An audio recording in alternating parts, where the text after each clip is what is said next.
ꯐꯖꯔꯦ ꯌꯨꯝꯈꯩꯁꯤ ꯂꯣꯏꯅ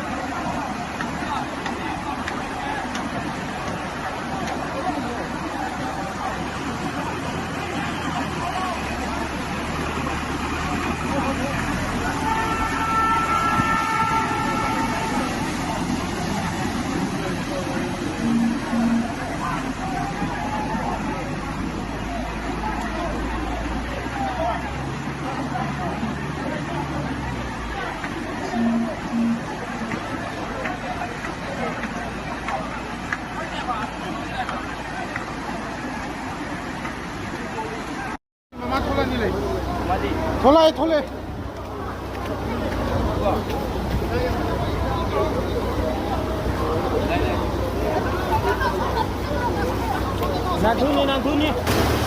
हौजी खुराई लमलोंग बाजार की हाइगलकपदा अंगम हाइगलकपदा खुराई थौदाम लेगाई इसिंग पाथारे कन्नबदी याम कन होनरी अदुई तारगसु याम का हेंजलकपना मरम ओरगा मनाक नकपदा लेरिबा मयाम से हाइदि अंगांग नुपी अंगांग सिंग पुथोकपा हौनरे मफम सिदगी